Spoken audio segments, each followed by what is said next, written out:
Everyone. तो आज के इस वीडियो का टॉपिक है open cast mining. Open cast mining से रिलेटेड कुछ टॉपिक है जो मैं डिस्कस करूंगा आपसे, और वीडियो के एंड में कुछ मल्टीपल चॉइस क्वेश्चंस हैं जो ओपन कास्ट माइनिंग से रिलेटेड हैं, तो वीडियो एंड तक ज़रूर देखिएगा।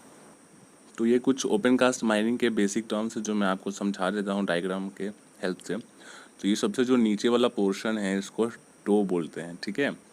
और इसके जो ऊपर है वो बेंच विड्थ है, और ये जो साइड दिख रहा है हमारा ये हो गया फेस। ये किनारे पे जो उठा हुआ पार्ट रहता है जिसको बर्म बोलते हैं, जो डंपर की सेफ्टी के लिए बनाया जाता है किनारे पे।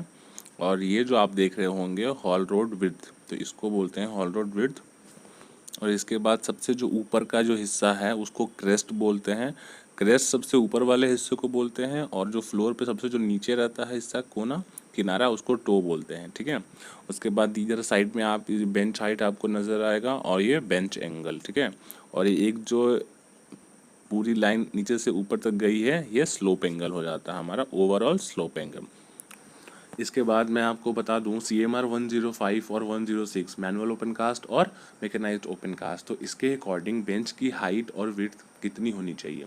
तो मैनुअल ओपन कास्ट में एलुवियल सॉयल, मोरोमिया जो क्लेई सॉयल है, तो ओबी में जो उसकी जो हाइट है वो 1.5 मीटर से ज़्यादा नहीं होनी चाहिए, और जो विड्थ है वो हाइट से कम नहीं होनी चाहिए।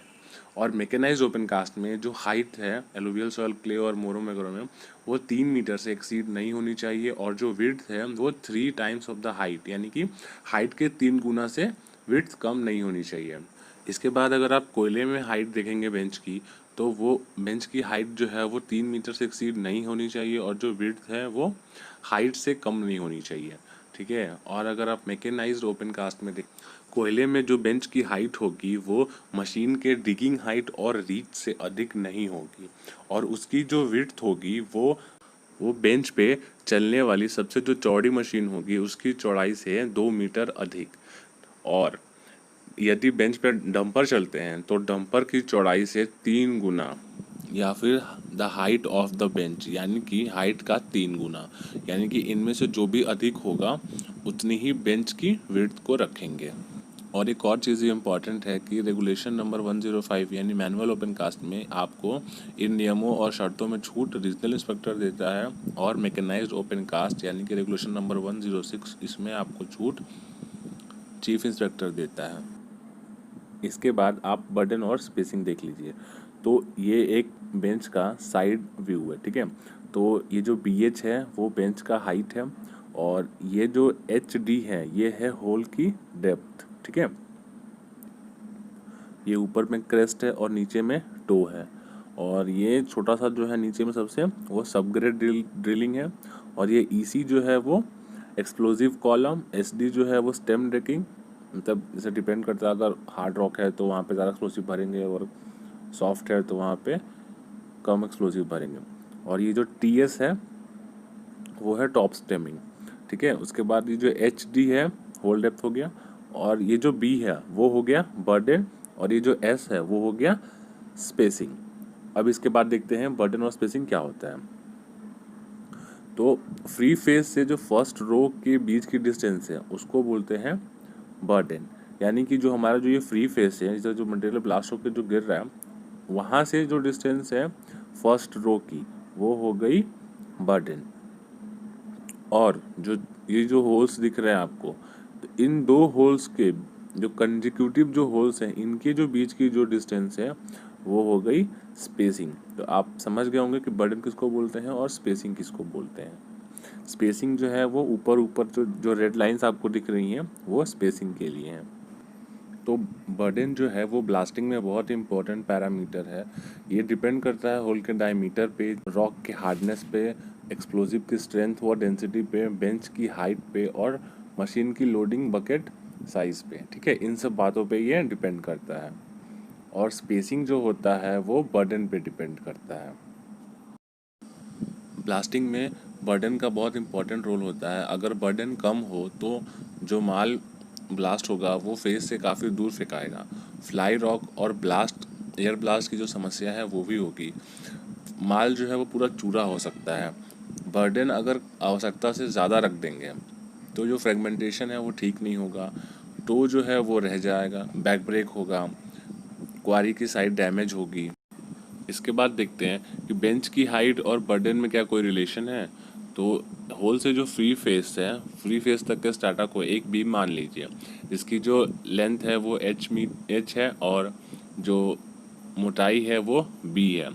तो एच बाई बी की जो रेशियो होगी उसको स्टिफनेस रेशियो कहते हैं, और अगर एच बाई बी की जो रेशियो है अगर 3 आएगी तो जो रिज़ल्ट है वो अच्छे मिलेंगे, मतलब जो माल है वो अच्छा टूटेगा। और अगर एच बाई बी की रेशियो अगर 2 है तो नॉर्मल रिजल्ट मिलेंगे, और अगर एच बाई बी का अगर जो रेशियो है वो 1 है तो माल टूटने में दिक्कत होगी। तो ये सारी चीज़ें जो कुछ थी मैंने आपको हल्के फुल्के तौर पे बता दी। अगर आपको डीप में पढ़ना है तो आप इसे बुक से क्लियर करो, रेगुलेशन से पढ़ो। इसके बाद कुछ मल्टीपल चॉइस क्वेश्चन है। तो पहला क्वेश्चन है, which of the following prime characteristic the nonel blasting has. इसके ऑप्शंस हैं, it has greater shock to the surrounding, it is noiseless in character, it has tremendous effect on explosive column, it can not be used in a place where there is a chance of stray current. तो इसका जो right answer है वो है it is noiseless in character, और इसका full form होता है नॉन इलेक्ट्रिक। इसके बाद नेक्स्ट क्वेश्चन है, मैच द फॉलोइंग। एक साइड ब्लास्ट के प्रॉब्लम दिए हुए हैं और दूसरी साइड उसके कॉज दिए हुए हैं। तो पहला है मिस फायर, फिर वाइब्रेशन, ब्लोन आउट शॉट और कट ऑफ शॉट। इसके कारण आपको मैच करने हैं, poor stemming, low current, excessive charge, improper delays.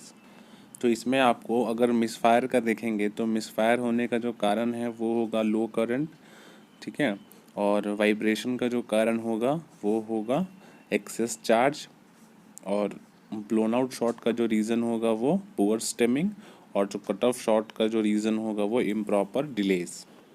Option के अकॉर्डिंग इसका आंसर हो जाएगा P2Q3R1S4। इसका जो राइट आंसर है वो है ऑप्शन सी। इसके बाद अगला सवाल है, a surface mine blast design has 9 holes in a row each of 8 metre length and 200 mm diameter. यानी कि एक सरफेस माइन ब्लास्ट का डिज़ाइन दिया हुआ है जिसमें 9 होल्स हैं एक रो में, और 8 मीटर उनकी लेंथ है होल की, और जो डायमीटर है होल की वो 200 mm है। स्पेसिंग और बर्डन दिए हुए हैं 5 और 6। The length of sub grade drilling is 1 metre. Sub grade drilling की जो लेंथ है वो 1 मीटर है। And the density of in situ rock is 2.43 ton per metre cube. और यहाँ रॉक की डेंसिटी दी हुई है 2.43। एज्यूमिंग नो बैक ब्रेक, यानी कि उसमें कोई बैक ब्रेक नहीं है, और पूछ रहा है the output per blast in ton, यानी कि इसमें आउटपुट पर ब्लास्ट टन निकालना है, और इसके ऑप्शंस दिए हुए हैं।